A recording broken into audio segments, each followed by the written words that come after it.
Today is John Smoltz Day on Flippin' Bats, where every single week the Hall of Famer from the Atlanta Braves joins us here to talk really anything happening around the game of baseball. Pumped to have him on this week. A bunch of things happening. One, Shohei Ohtani returning to the mound in a simulated game against live pitching for the first time in 641 days. He's now back on the mound. But what I want to ask John, because it's a big conversation out there, is should he just return as a closer and throw one inning, or should he be a starting pitcher? Who better to ask than literally the one person you think of when you think, okay, Hall of Famer that got a bunch of wins and got a bunch of saves? It's John Smoltz. So I'm going to ask him that question, and we'll see what he thinks. I'm going to talk about the kid down in Miami that made three errors and 4 innings. If you didn't see it, Ronnie Simon down in Miami, 4 innings, made 3 errors, just kept piling on top of each other. He was removed from the game and was actually just overcome with emotion. So I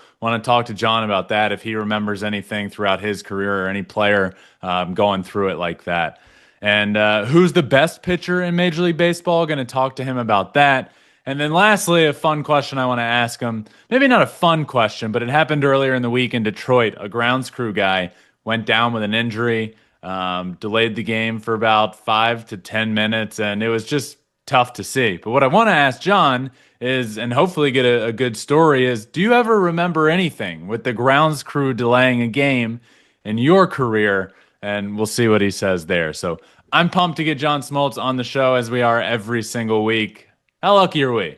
Really, really awesome. And I obviously feel very fortunate growing up a Braves fan and getting to have John Smoltz on the show every single week. So without further ado, let's get to it and welcome in the Hall of Famer, John Smoltz. All right, and as we do every single week, I am pumped to now welcome in the Hall of Famer, John Smoltz. John, how are we doing this week? Doing great this week. We got Dodgers, Yankees. Can't get any better than that. Oh, that is a good one. That'll be awesome. That's out here in LA, right?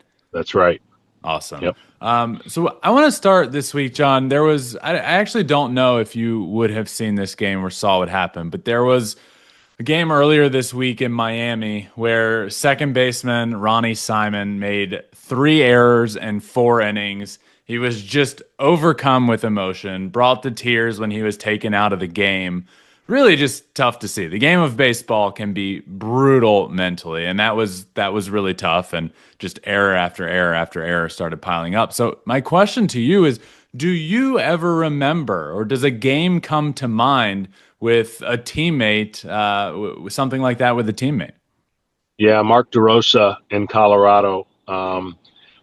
Bobby's trying to get him some playing time, and he made, I think, 3 errors and 4 chances, and he talks about, what that meant and what it did to him. And, baseball is no different than any other sport. You get into slumps, you get into the funks, and you just hate to see it. It's like tough to watch when somebody can't throw a ball to a base, or a pitcher gets the yips. And, in the game, it has a way of either defining you or ruining you. And you hope it defines you in a way that, you're better for it. No one wants to go through it, but I'm sure it hasn't never happened to a lot of people on this kind of stage.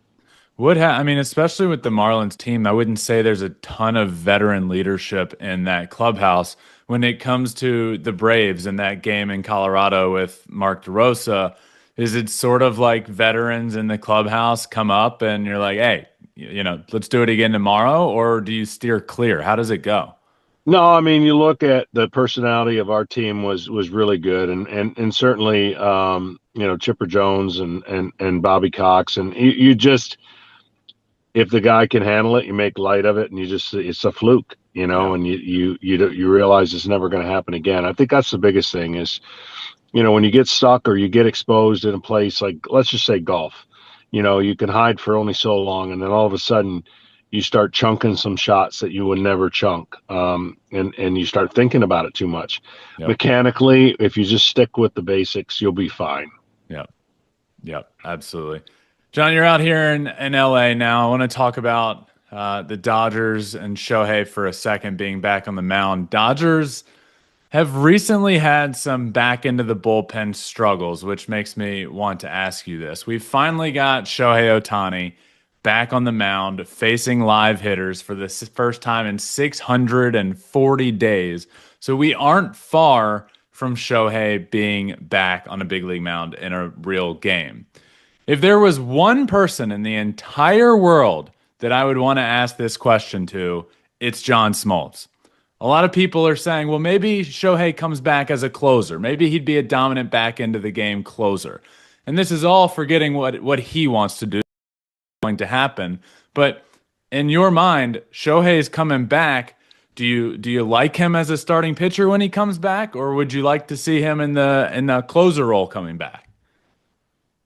Let's just say he wasn't coming back from an injury and it just was time off they gave him. I would say then it would be a little bit more tempting to put him in the closer's role. But because he's coming off an injury, you need structured, controlled outings that you know what you're going to get. So it would be a disservice to him based on coming back from this injury, because you would have to designate games, and those games may not work as a closer, right? You might say, okay, he's going to pitch Monday, Thursday, Saturday. Well, you may not have the situation work out for you in your favor. So there's a lot of unknown in the closer's role that I just don't think coming back from an injury would benefit him. But you're right. The Dodgers are loaded in the pen, but they've had some struggles, and they've got to figure that out. They've got plenty of guys to figure it out, though. That's the issue that they have positively for them. It's interesting because you've obviously done both. You've been an incredible starting pitcher. You've been an incredible closer. You've racked up wins. You've racked up saves. So it's interesting to hear you, because I think most baseball fans would see, okay, Shohei's coming back from another elbow injury, another elbow surgery. Maybe it's time for him to go to the bullpen. But what you're saying is actually the structure of knowing you're going to be a starter. Sure, you throw more pitches, but you know your day. You know when you're pitching. You know how to prepare your body. If you stick him down in the closer role, you're going to have to designate a day for him to pitch, and it could be a 7-0 blowout. And next thing you know, Shohei can't pitch for 3 or 4 days. Yeah, I think if he was healthy and he proves he's healthy down the road, that's a viable option for sure. But it'll be interesting to see when they get him back in the rotation and how he tempers that kind of adrenaline and velocity. See, the worst thing you could do to a player coming back is throwing out of the pen. That's like full throttle. And I just don't think it works for someone coming back from, especially what he's coming back and how important he is. I did it out of necessity of time, and it worked in my favor for that short period of time. And then of course, I had to do it full time because that's all they wanted me to do. But it definitely has its disadvantages when you're used at an incredible rate as a closer when you're healthy. What do you mean out of necessity of time is what you ended up needing to do it? I missed too much time to return back for that season to be a starter. And Bobby really wasn't keen on the idea, but I said, that's all we had. That's all I could do. And it ended up, working out. But I never dreamt I was going to go back and be a closer the next year. Yeah. John, in John Smoltz's opinion, who is the best pitcher in Major League Baseball right now? I mean, there's going to be a lot more candidates when guys get in their groove. Yamamoto still, to me, he's virtually unhittable when he's locked in the way he's pitching for the Dodgers.